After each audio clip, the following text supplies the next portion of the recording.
நெட்டப்பாக்கம் அருகே பரபரப்பு. பெயிண்டரை வெட்டி கொள்ள முயற்சி, உறவினர்கள் சாலை மறியல். நெட்டப்பாக்கம் அருகே பெயிண்டரை வெட்டி கொள்ள முயன்றவர்களை கைது செய்ய கோரி உறவினர்கள் சாலை மறியலில் ஈடுபட்டனர். கடைகள் அடைக்கப்பட்டதுடன் போலீசார் குவிக்கப்பட்டனர்.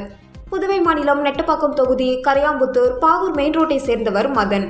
நேற்று முன்தினம் இரவு அவர் தனியார் பாரில் மது அருந்திக் கொண்டிருந்தார். அப்போது அங்கு வந்த ஒரு கும்பல் மதனை வெளியே வருமாறு அழைத்துள்ளனர்.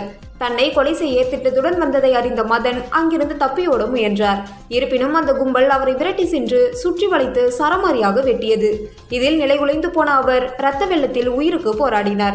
இதையடுத்து அந்த கும்பல் அங்கிருந்து தப்பி சென்றது. இது குறித்து தகவல் அறிந்ததும் கரையாம்புத்தூர் போலீசார் சம்பவ இடத்திற்கு விரைந்து வந்து மதனை மீட்டு சிகிச்சைக்காக கதிர்காமம் அரசு மருத்துவமனைக்கு அனுப்பி வைத்தனர். அங்கு அவருக்கு தீவிர சிகிச்சை அளிக்கப்பட்டு வருகிறது. சம்பவம் நடந்த இடம் தமிழகம் புதுச்சேரி எல்லைப் பகுதி என்பதால் கரையாம்புத்தூர் மற்றும் வளவனூர் போலீசார் நேரில் வந்து விசாரணை நடத்தினர். முதற்கட்ட விசாரணையில் கடந்த ஒரு மாதத்திற்கு முன்பு கரையாம்புத்தூர் பகுதியில் திரௌபதி அம்மன் கோவில் திருவிழா நடந்தது. அப்போது நடந்த கரகாட்டத்தின் போது மதனுக்கும் தமிழக பகுதியான களிஞ்சிக்குப்பம் பகுதியை சேர்ந்த ஒரு சிலருக்கும் தகராறு ஏற்பட்டது. அதன் காரணமாகவே எதிர்த்தரப்பினர் மதனை வெட்டி கொள்ள முயன்றிருக்கலாம் என்று போலீசார் கருதுகின்றனர். இதற்கிடையே மதனை வெட்டி கொள்ள முயன்ற மர்ம நபர்களை கைது செய்ய கோரி அவரது உறவினர்கள் மற்றும் பொதுமக்கள் கரையாம்புத்தூர் பேருந்து நிலையம் அருகே மறியலில் ஈடுபட்டனர். இதனால் அங்கு போக்குவரத்து பாதிக்கப்பட்டது. இது குறித்து தகவல் அறிந்ததும் துணை சபாநாயகர் ராஜவேலு மற்றும் police superintendent Bakthavatchalam, inspector Sajith, sub inspector Prabhu ஆகியோர் நேரில் வந்து சாலை மறியலில் ஈடுபட்டவர்களுடன் பேச்சுவார்த்தை நடத்தினர்.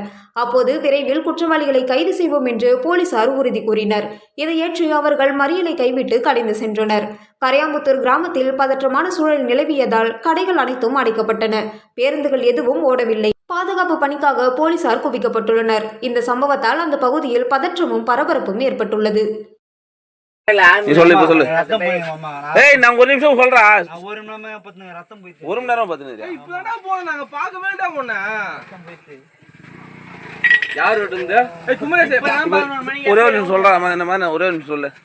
நான் பேசுறேன்.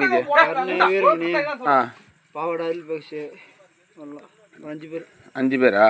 எங்க இருந்து வெட்டினானுங்க? ஆத்துலையா? சரி.